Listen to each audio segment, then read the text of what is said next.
আমাদের অনন্য স্টোরি সকল প্রকার পার্ট গল্প দেখতে আমাদের চ্যানেলটি সাবস্ক্রাইব করে পাশে থাকা বেল আইকনটিতে ক্লিক করে অল নোটিফিকেশন অন করে দিন। এটা কি করলে? ফুলটা নষ্ট করে দিলে। গাছেই তো এটা সুন্দর ছিল, একটু পর নষ্ট হয়ে যাবে আর ফেলে দিবে। অযথা ছিঁড়ে নষ্ট করে দিলে। গম্ভীর ভরাট গলায় স্পর্শের কথা শুনে ঢোক গিলে পিছনে তাকালাম। আমার ফুল খুব পছন্দ, তাই একটাই নিলাম। আপনি বকছেন কেন? এই বাগানের মালিক বা কাউকে বলেন না কিন্তু আমি ফুল ছিঁড়েছি, আমাকে খুব বকা দিবে। মালিক তো আমি। কি আপনি? এটা আপনার বাগান? ইয়েস। সত্যি? উত্তেজিত হয়ে পড়লাম। আরে বাবা হ্যাঁ। আগে বলবেন না এটা আপনার? এতক্ষণ কত ভয় ভয় ছিঁড়তে হয়েছে, ধরতে হয়েছে জানেন। এটা তো আমার হাজবেন্ডেরই, আমি ছিলে কি হবে? বলেই আমার পছন্দ মতো ফুল ছিঁড়লাম। 3টে গোলাপ, সাদা লাল গোলাপি। আর স্পর্শকে মনে মনে গালি দিলাম দূরে দাঁড়িয়ে। স্পর্শ আমায় একটুও ভালোবাসে না, আমার মন বোঝার চেষ্টাই করে না। ওই যে দূরে দাঁড়িয়ে কেমন বারণ করতেছে ফুল ছিঁড়তে। ফাজিল লোক একটা। কোথায় নিচে ফুলের তোড়া বানিয়ে আমাকে দিয়ে প্রপোজ করবে, ভালোবাসি বলবে, রাগ ভাঙাবে, তা না আরও রাগিয়ে দিচ্ছে। ভেবেছিলাম আজ বোধহয় রাগ ভাঙিয়েই ছাড়বে, কিন্তু লোকটা একটু রোম্যান্টিক না। আমি স্পর্শের থেকে চোখ সরিয়ে 3টে ফুল ঘোরাতে ঘোরাতে হাঁটতে লাগলাম। অনেক বড় এই বাগানটা, অনেক মালি আছে। দেখা যাচ্ছে আমি হাঁটছি আর দেখছি। হঠাৎ বড় বড় পা ফেলে দৌড়ে দৌড়ে আমার পাশে এসে দাঁড়ালো। আমি তাকানোর আগেই লোকটা আমার মাথায় কিছু পরিয়ে দিল। আমি জানি লোকটাকে, তিনি হলো স্পর্শ। তিনি আমাকে থামতে বলেই দৌড়ে আমার কাছে এসেছে। আমি শুনেও না শোনার ভান করে হেঁটেছি। নিশ্চয়ই ফুলের জন্য বকবে, তাই আরই থামেনি। কিন্তু এ কি, একা কাজ হলো। স্পর্শ একটা ফুলের বান এনে আমার মাথায় গোল করে পরিয়ে দিল। আমি হতভম্ব হয়ে স্পর্শের চোখের দিকে তাকিয়ে আছি। স্পর্শের মুখে হাসি। স্পর্শ আমাকে মুখে ভালোবাসি বলল, আর না হাঁটু গেড়ে প্রপোজ করলো। শুধুমাত্র ফুলটাই আমার মাথায় পরিয়ে দিল। এতেই আমার রাগ উবে গেল। আমি লজ্জায় মাথা নিচু করে ফেললাম। লোকটা আমাকে সামান্য উপহার দিয়েই ঘায়েল করে দিল। আমি সেই আগের মতো ওনাতে মগ্ন হয়ে গেলাম। বাগান থেকে আসার আগেই স্পর্শ আমার কানের কাছে মুখ নিয়ে ফিসফিস করে পড়ল, আমার চড়ুই পাখির অভিমান কি ভেঙেছে? আমি তখন বুঝতে পারলাম লোকটা আমাকেই চড়ুই পাখি বলছে। আমি তখন শুধু লজ্জা মিশ্রিত মুখে মুচকি হেসেছি। রাগ অভিমান ভাঙিয়ে স্পর্শ আমাকে নিয়ে শ্বশুর বাড়ি এলো। এই বাসায় আসার পর দেখলাম সত্যিই ছোটোখাটো আয়োজন করা হয়েছে। ভাবির কাছে গিয়ে কথা বলতে লাগলাম। স্পর্শ আমাকে রেখে চলে গেছে নিচের রুমে। আমি ড্রয়িং রুমে বসে সবার সাথে আড্ডা দিচ্ছি। শাশুড়ি মা পায়েস এনে দিল। আমি বরাবরই মিষ্টি জাতীয় খাবার পছন্দ করি না, খাই নাই ধরতে গেলে। কিন্তু শাশুড়ি মাকে তো আর বলতে পারবো না, তাই চেখে দেখার মতো একটুখানি মুখে দিলাম। কিন্তু এই এক পিরিচ পায়েস শেষ করা আমার পক্ষে অসম্ভব। আমার এমন খাওয়ার ভঙ্গি দেখে ভাবি বলল, মিষ্টি জিনিস পছন্দ না তাই না? আমি বললাম, না মানে আসলে কম খাই। যতবার এসেছো কখনো তোমাকে মিষ্টি জিনিস খেতে দেখিনি। আমি তখনই বুঝে গেছি এসব তোমার পছন্দ না। তোমার মা কিন্তু বুঝলো না। ভাবি তুমি যেহেতু জানো আমি খেতে পারবো না, তাহলে আমাকে হেল্প করো। সত্যিই আমি খেতে পারছি না, অসহায় মুখ করে পড়লাম। ভাবি হেসে উঠল। দাঁড়াও দেখে আসি। ভাবি কিচেনের দিকে চলে গেল। আমি একাই বসে রইলাম সোফায়। আসার পর থেকে সিফাকে দেখিনি। আমি এদিক ওদিক তাকিয়ে সিফাকে খুঁজছি। ভাবি গেল যে আর এলো না। আমি পায়েসের দিকে অসহায় চোখে তাকিয়ে আছি। খেতে খারাপ হয়নি, কিন্তু আমি তো খেতে পারছি না। এদিকে স্পর্শ ফ্রেশ হয়ে এসে দেখে আমি পায়েসের বাটির দিকে বুক কালো করে তাকিয়ে আছি। স্পর্শ এসে আমার ডান পাশে বসে পড়ল শব্দহীন। আমি তার উপস্থিতি টের পেলাম না। স্পর্শ আমার হাত থেকে টেনে বাটি কেড়ে নিল। কারো হাতের টান পেয়ে আমি সেদিক পানে চেয়ে দেখি স্পর্শ আমার দিকে কপাল কুঁচকে তাকিয়ে আছে। কি হয়েছে? না খেয়ে তাকিয়ে থেকে কি গুমছো? আমি আমতা আমতা করে বললাম, কই খাচ্ছি তো, কিন্তু আপনি বাটি কেড়ে নিলেন কেন? স্পর্শকে আমি সত্যি বললাম না। যদি কিছু মনে করে তাই। স্পর্শ আমার কথা শুনে ঠোঁটে বাঁকা হাসি ফুটিয়ে তুলে বলল, আমি খাবো তাই? জানো, পায়েস আমার খুব ফেভারিট, তাই তো দেখে আর নিজেকে সামলাতে পারলাম না। কিন্তু তাই বলে এটা কেন খাবেন? এটা তো আমি খেয়েছি, এটো হয়ে গেছে। স্পর্শ আমার কথার গুরুত্ব দিল না, পায়েসে মুখ দিয়ে খেতে লাগলো আর চোখ বন্ধ করে বলল, আম্মুর হাতের পায়েস অসাম, তাই না বউ? আমি হতবিহ্বল চোখে তাকিয়ে আছি স্পর্শের দিকে। স্পর্শের মুখে হুট করে বউ ডাক শুনে আমার মেরুদণ্ড বেয়ে শীতল হাওয়া বইতে লাগলো। স্পর্শ আমার দিকে চেয়ে আছে উত্তরের আশায়। আমি মাথা নেড়ে সম্মতি দিলাম। স্পর্শ আমার স্বীকারোক্তি থেকে খুশি মনে বাটি হাতেই চলে গেল। আমি ওনার চাওয়ার পানে চেয়ে আছি অপলক দৃষ্টিতে। উনি আমার খাওয়া খাবার খাচ্ছে। হায় কি ভালোবাসা! ওনার পায়েস এত পছন্দ। স্পর্শ যাওয়ার পর মুহূর্তেই ভাবির আগমন ঘটল। তিনি এসেই আমাকে বলল, মারিয়া দাও তো বাটিটা রেখে আসি। মাকে ম্যানেজ করে আসলাম, তোমার মাথা ব্যথা, তাই এখন কিছু খেতে পারছো না বলে মা মেনেছে। আমি আটকে উঠলাম ভাবির কথা শুনে। ভাবিও অবাক হয়ে তাকিয়ে পড়ল। পায়েসের বাটিটা কই? আমি ঢোক গিললাম। এখন ভাবিকে কি বলবো? পায়েস সহ বাটি তো স্পর্শ নিয়ে গেছে। এটা ভাবিকে কি করে বলবো?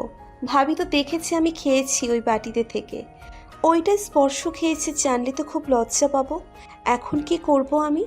চিন্তিত মুখে ভাবির দিকে তাকিয়ে আছি। ভাবি একের পর এক কথা বলেই যাচ্ছে। আমি নিশ্চুপ হয়ে বসে আছি। স্পর্শ বাটি হাতে এগিয়ে এসে ভাবিকে দিয়ে পড়ল। এই নাও বাটি, এটা তো আমার কাছে ছিল। ভাবি একবার আমার দিকে তো একবার স্পর্শের দিকে তাকাতে লাগলো। তারপর স্পর্শের দিকে প্রশ্ন ছুড়ল। পায়েস শেষ করলো কে, তুমি? খুব টেস্টি ছিল পায়েসটা ভাবি। ভাবি বলল, বলো কি তুমি পায়েস খেয়েছো? তোমার তো পায়েস পছন্দ না। মা তো জোর করেও কখনো তোমাকে পায়েস খাওয়াতে পারে না, আর আজ চেটেপুটে খেলে। ভাবির কথা শুনে আমি চোখ কপালে তুলে শুনছি। এসব কি বলছে ভাবি? স্পর্শের পায়েস পছন্দ না?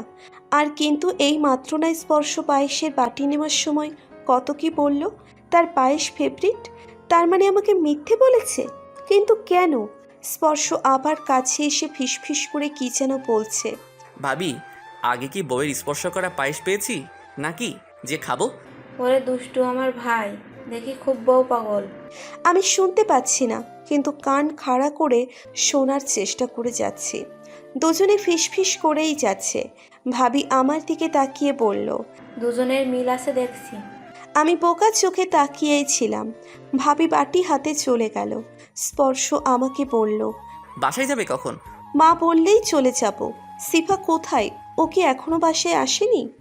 না, ও নাকি ফ্রেন্ডের বাসায় গেছে। আচ্ছা বলেই চুপ করে রইলাম। স্পর্শকে জিজ্ঞেস করতে ইচ্ছে করছে, মিথ্যা বলল কেন, কিন্তু করতে মন চাইছে না। স্পর্শ আবার আমাকে জিজ্ঞেস করলো, আমাকে কিছু বলতে চাও? আমি বললাম, আপনি জানেন আমি কি জিজ্ঞেস করতে চাই, তাই নিজের ইচ্ছে হলে বলেন, না হলে দরকার নাই। ওকে, আমার এখন ইচ্ছে করছে না। ওকে। আমি চুপ থেকে বললাম, আমি কি আপনার রুমে একবার যেতে পারি? হ্যাঁ চলো। স্পর্শ রাজি হয়ে গেল। আমি বিস্মিত হলাম স্পর্শের রাজি হওয়া দেখে। আমার আগের কথা মনে পড়ে গেল। স্পর্শের ছবি দেখার পর আমার ওনাকে পছন্দ হয়। তারপর প্রথম যেদিন এই বাসায় আসি, আমি সম্পূর্ণ বাসা ঘুরে দেখি। সব রুমে গিয়েছিলাম, শুধু স্পর্শের রুমটা লক করা ছিল, আর স্পর্শ রুমের ভিতরে ছিল। সবাই কত ডাকলো তাকে আমি রুম দেখতে চাই তাই খোলার জন্য, কিন্তু স্পর্শ দরজা খুলল না। তারপর যতবার এসেছি, স্পর্শ হয় দরজা আটকে রুমে বসে থেকেছে, না হলে রুম লক করে বাসার বাইরে চলে যেত। এইভাবে আমি আস্তে আস্তে বুঝতে পারি উনি আমাকে ওনার রুমে দেখতে দিতে চায় না। আমিও আর দেখতে চাইতাম না। আজ অনেক দিন পর সেসব কথা মনে পড়ল, তাই ভেবেছি আজ সরাসরি আমি স্পর্শকেই বলবো তার রুমে যেতে চাই আমি। আগে কখনো এই কথাটা তাকে বলা হয়নি। আজ দেখব তিনি আমাকে যেতে দেয় কিনা। স্পর্শ আমাকে আকাশ কুসুম ভাবতে দেখে বলল, কি ভাবছো? চলো। আমি হতবম্ব চোখে স্পর্শের দিকে তাকিয়ে বললাম, আপনি রাজি হচ্ছেন? আমার তো বিলিভই হচ্ছে না। এত সহজে রাজি কেন হলেন? আগে তো কখনো যেতে দেননি। আগের কথা বাদ, আমি সব সময় যেতে দিতে চেয়েছি কিন্তু তুমি যেতে চাওনি। আমি যেতে চাইনি? অবাক হয়ে পড়লাম। আমি যাওয়ার জন্য পাগল ছিলাম, আর উনি কি বলছে আমি যেতে চাইনি। স্পর্শ আমার দিকে জিজ্ঞাসু দৃষ্টিতে তাকিয়ে বলল, আমার কাছে তো কখনো যাওয়ার কথা বলনি, বলেছো কি? আমি মুখের আগায় আনা কথাটাও গিলে ফেললাম, বলতে গিয়েও থেমে গেলাম। সত্যিই তো বলছে, আমি তো কখনো স্পর্শকে বলিনি।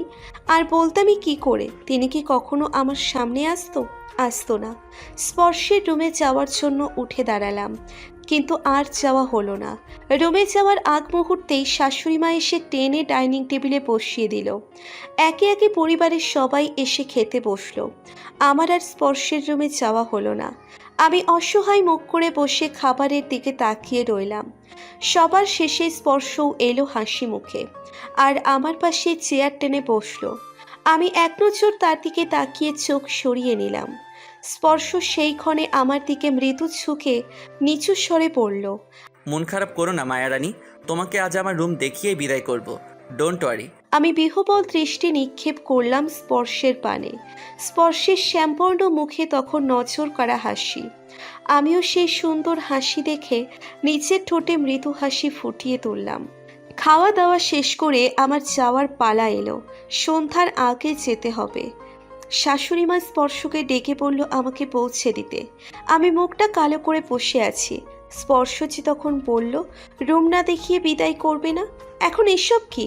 স্পর্শ রেডি হয়ে এসেছে। তিনি কি ভুলে গেছে এখন তো আমি ওনার বউ? তার রুম দেখার কি একটু অধিকারও নাই আমার? অভিমান শুরু হতে লাগলো। আমার কিশোরী মনে ক্ষণে ক্ষণে অভিমান হতে লাগে। স্পর্শ হঠাৎ নিজের মায়ের দিকে তাকিয়ে বলল, আম্মু, আমি একটু মারিয়াকে আমার রুমে নিয়ে যাই। আমি ফ্যালফ্যাল করে স্পর্শের দিকে তাকিয়ে আছি। নিজের মাকে এই কথা কি বলছে? ওনার দিকে লজ্জাও নাই। মা কি মনে করবে? আমি লজ্জা পেলাম এবার।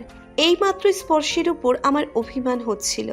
তিনি আমাকে রুম দেখানোর কথা বলে ভুলে গেছেন বোধহয়, কিন্তু এখন আবার স্পর্শের এমন ব্যবহার দেখে আমি লজ্জা পাচ্ছি। নিজের এমন কর্মকাণ্ডে নিজেই লজ্জিত হচ্ছি মনে মনে। নিজের মন তো নিজেই বুঝে উঠতে পারছে না স্পর্শ। কিভাবে এই মন বুঝবে? আমি আসলেই একটা পাগলি। আমি নিজেই চিন্তা ভাবনায় মশগুল ছিলাম। তখন মা ছেলের মধ্যে কি কথা হলো আমি কিছুই বুঝতে পারলাম না। শুধু সম্মতি ফিরে পেলাম স্পর্শের হাতের স্পর্শে। তিনি তার বাম হাত দিয়ে আমার ডান হাত আলতো স্পর্শ করে ধরেছে, তারপর নিয়ে যাচ্ছে দোতলায়। সবার সামনে এভাবে সরাসরি স্পর্শের হাত ধরে হাঁটতে আমার অস্বস্তি হচ্ছিল। আমি মাথা নিচু করে গুটিসুটি পায়ে স্পর্শের পিছনে পিছনে এলাম। দরজা খুলে ভিতরে ঢুকতেই আমার কানে মৃদু স্বরে একটা কথাই ভেসে এলো। স্পর্শ বলছে, welcome to my room Mayarani. এই প্রথম স্পর্শ আমার কানের কাছে একদম মুখ ঠেকিয়ে কথাটা বলেছে।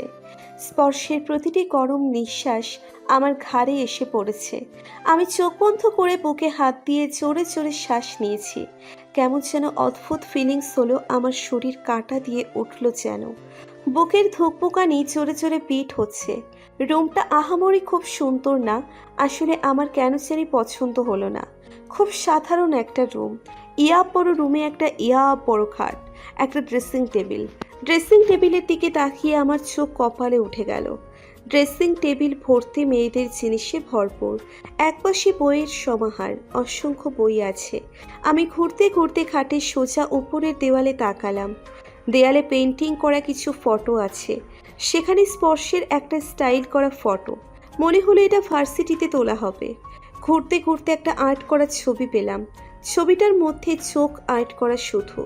চোখটা দেখে আমার চেনা চেনা লাগলো, কিন্তু আমি চিনতে পারলাম না। চোখটা এত সুন্দর করে এঁকেছে যে চোখ দেখে আমিও ক্রাশ খেলাম। চোখটা খুব নজর কাড়া না হলেও আর্ট করাটা অসম্ভব সুন্দর হয়েছে। যে কেউই এক দেখায় চোখের উপর বড় সড়ো ক্রাশ খাবে। শুধু চোখ আর্ট করে বড় করে বাঁধিয়ে রেখেছে। খুব যত্ন সহকারে তার নিচে আবার লেখা মাই লাভ। মাই লাভ থেকে আমি চোখ বড় বড় করে স্পর্শের দিকে তাকিয়ে বললাম, এটা কার চোখ আর কে আর্ট করেছে? আপনি নিচের রুমে এটা এত যত্ন সহকারে রেখেছেন কেন? নিচে আবার লেখা মাই লাভ, এসবের মানে কি? এই চোখের মেয়েটাকে কি আপনি ভালোবাসেন? স্পর্শ পেইন্টিং করা ছবিটির দিকে তাকিয়ে অনুভূতি মাখা কণ্ঠে বলল, হ্যাঁ, খুব বেশি ভালোবাসি। এই মেয়েটাকে, যার চোখের মায়ায় পড়ে আমার রাতের ঘুমটা হারাম হয়ে গেছে। প্রতিটা মুহূর্তে প্রতিটা ক্ষণে শুধু মন চায় তাকে সামনে বসিয়ে চোখের দিকে অনন্তকাল চেয়ে থেকে চোখের তৃষ্ণা মেটাই, কিন্তু সে খুব অভিমানী। আমি কাঁদো কাঁদো মুখ করে স্পর্শের মুখে অন্য একজনের জন্য অসীম ভালোবাসা দেখে ডুকরে উঠলাম। এই জন্যই উনি আমাকে এ রুমে আসতে দিত না, খালি বাহানা দেখাতো এই মেয়ের জন্য। কে এই মেয়ে, কোথায় তার বাড়ি? আমাকে না বলে কত ভালোবাসে, তাহলে সেসব কি? আমার মাথা খারাপ হয়ে যাচ্ছে। আমি বিছানায় থপ করে বসে ফুপিয়ে কাঁদতে লাগলাম মুখ থেকে। আগে তো উনি আমার শুধু হবু বর ছিল। এইসব আগে জানতে পারলে আমি নিজের অনুভূতি কন্ট্রোল করতে পারতাম, কিন্তু এখন তো উনি আমার স্বামী। এখন আমি কি করব? কি সুন্দর অবলীলায় আমার সামনে আরেকজনকে নিয়ে ভালোবাসার বাক্য বর্ণনা করলো। কেঁদে কেটে চোখ মুখ লাল করে নিলাম। স্পর্শ আমার দুহাত টেনে মুখ থেকে সরিয়ে ব্যস্ত কণ্ঠে বলল, কি হলো তোমার, কাঁদছো কেন? আমি কিছু বললাম না। স্পর্শ আবার বলল, আরে চুপ করে আছো কেন, কথা বলো। হুট করে কাঁদা শুরু করলে কেন? আমি কান্না থামিয়ে স্পর্শকে বললাম, অসভ্য, আপনি চরম অসভ্য লোক, খুব খারাপ। বউ থাকতে অন্য মেয়েকে ভালোবাসি বললেন। এই যে এত বছর ধরে আমার বাবার পিছনে পড়েছিলেন আমাকে ভালোবাসি বলে, এখন বিয়েও করে নিয়েছেন, এখন বলছেন আপনি আর একটা মেয়েকে ভালোবাসেন। এইভাবে আপনি আমাকে ধোঁকা দিলেন। স্পর্শ আমার চোখের দিকে তাকিয়ে বলল, এই চোখে জল খুব মানায়, কাঁদতে মানা করব না, কাঁদো ইচ্ছা মতো। আমি তোমার ভেজা চোখের প্রেমে পড়তে চাই মায়ারানী। বলেই স্পর্শ আমাকে বলল, পাগলি, পেইন্টিংয়ের এই অপরূপ সুন্দর অক্ষি দুটি চিনতে পারলে না? তোমার কি এই চোখ পরিচিত লাগেনি? লেগেছে। আপনি আমার কোনো পরিচিত কাউকে ভালোবাসেন। গাধা, আসো আমার সাথে। স্পর্শ আমার হাত ধরে টেনে ড্রেসিং টেবিলের সামনে নিয়ে দাঁড় করিয়ে বলল, দেখো তো চোখটা কোথাও খুঁজে পাও নাকি? আমি বোকা চোখে আয়নার দিকে তাকিয়ে আছি। স্পর্শ আমার সামনে এসে দাঁড়িয়ে বলল, পাগলি, নিজেকে যে কেউ চিনতে পারে না এটা তোমাকে না দেখলে জানতাম না। তুমি জানো আমি এই তোমার চোখের প্রেমে পড়েছিলাম প্রথম? আমি চোখ কপালে তুলে বললাম, এটা আমার চোখ? আমি আয়নার সামনে থেকে সরে আবার পেইন্টিংটার দিকে তাকিয়ে বললাম, আমার চোখ এত সুন্দর? আমি মুখে হাত দিয়ে তাকিয়ে আছি। নিজের চোখ নিজেই চিনতে পারিনি। ছি, কি লজ্জা। চলো এবার, সবাই না হলে ভাববে আমরা কি না কি করছি, কিন্তু তারা তো আর জানবেন আমার যে বউ তিনি মিনিটে মিনিটে অভিমান করে কিছু করার সময় নাই। আমি লজ্জায় চুপ করে বেরিয়ে এলাম। মনে মনে দারুণ হ্যাপি আমি। কোরবানির ঈদ আর মাত্র 4 দিন পর। বিয়ের পর এই প্রথম ঈদ আমারও আপুর। এবার আমার আপুকে ছাড়া একা ঈদ করতে হবে, মনটা ভার। আপু শ্বশুর বাড়ি নতুন মানুষজন নিয়ে দিনটা পার করবে, আর আমি বাসায় আব্বু আম্মুর সাথে। আপুর মতো যে আমাকে শ্বশুর বাড়ি যেতে হয়নি, তাই আমি স্বস্তি পাচ্ছি। কারণ আপুর মতো আমাকে যদি স্পর্শরা নিয়ে যেত, তাহলে আমাকে বাবা মাকে ছাড়া ঈদ করতে হতো, আর আমি খুব কষ্ট পেতাম। আপুর সাথে দিন রাত ফোনে কথা বলা হয়। তার বোনটাও খারাপ, কিন্তু কিছু করার নাই। বাবা আমাকে আর আপুর জন্য সেম 2 রঙের 3 পিস এনে দিয়েছে।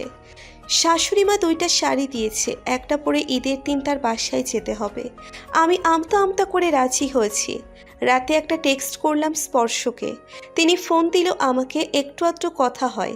এখন আগের মতো আর ইগনোর করে না। আমি ফোন রিসিভ করেই সালাম দিলাম।